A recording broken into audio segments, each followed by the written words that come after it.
देखो, सबसे बड़ी बात राम जी की इच्छा से ये है कि इन्होंने जितने भी पुस्तक जो बनाए हैं सारे मनमुखी हैं। जो भी इनके मन में आया, प्रेरणा आई, वो लिखते गए।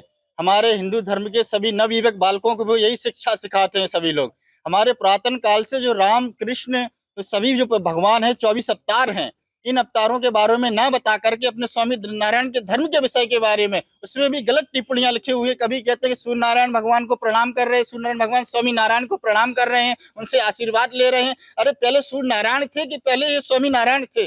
मुझे ये शब्द बताए स्वामी, कोई भी स्वामी आकर के मुझसे कहे बात इस बात को। और एक घनश्याम नाम पांडे महापुरुष के रूप में हम उन्हें मानते हैं। हम साधु समाज ने कभी उनका अपमान नहीं किया किसी स्वामी नारायण के किसी भी व्यक्ति का। लेकिन आज इस हम संप्रदाय के सनातनी लोगों की आत्मा में क्यों ठेस पहुंचा रहे हैं बार बार? हर बार इनकी कोई ना कोई एक ना एक कोई स्वामी इनके किसी भगवान के विषय के बारे में, कभी राम के बारे में, कभी जानकी जी के बारे में, कभी कृष्ण के बारे में, कभी भगवान श्री शिव के बारे में बोलते रहते हैं, अनर्गल गलत शब्दों का उपयोग करते रहते हैं। एक स्वामी का वायरल वीडियो हुआ था कि हम एम थेम बाबा नहीं, कोई भीख मांगने वाले बाबा नहीं। अरे स्वामी तुम समझो, पहले हमारे सनातन धर्म में भेष दिया जाता है तो भिक्षु बनाया जाता है, और भिक्षु बना करके फिर उससे भिक्षा मंगाई जाती है, तब वो साधु पूर्ण बनता है।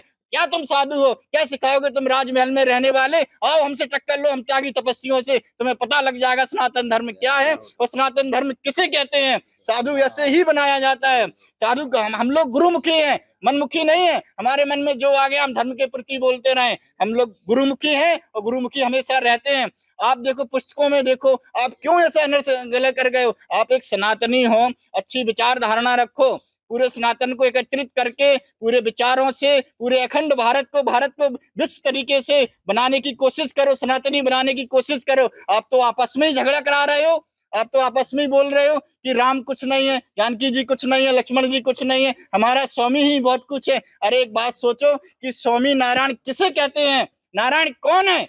नारायण कौन है? अगर तुम नारायण को नहीं मानते हो तो फिर आप स्वामी भी नहीं हो, आप कुछ भी नहीं हो। सिर्फ आप एक अपनी आस्था और समाज के लिए एक व्यवसाय के रूप में संस्थाओं को खोल रखे हो। एक समाज के लिए आपने हनुमान जी की इतनी बड़ी प्रतिमा बनाई है। अगर ऐसा अपमान हनुमान जी का कर रहे हो तो उस प्रतिमा से तुम्हें कोई आस्था नहीं है, सिर्फ पब्लिक को इकट्ठा करने के लिए आस्था है, अपनी संस्था में धन लाने के लिए आस्था है। अगर आस्था होती तो ऐसे चित्र ही नहीं लगाए जाते वहां, क्योंकि आपके मन में आप जितने भी स्वामी हो, आप सभी लोगों से मेरा आग्रह साधुवाद की तरीके से, गुरु परंपरा की तरीके से मैं निवेदन कर रहा हूं कि आप लोग सनातन के प्रति अच्छी मन बुद्धि कर्म से और ये विकार वाली बुद्धि बिल्कुल निकाल दें। अगर आप साधु सही हैं, अपने आप को साधु बोलते हैं, तो इन विकारों वाली बुद्धि को निकालें और सभी 24 अवतारों का नमन करें, प्रणाम करें, और अपनी संस्था को भले ही आप स्वामी संस्था चलाएं, इससे हम लोगों को कोई लेना देना नहीं है।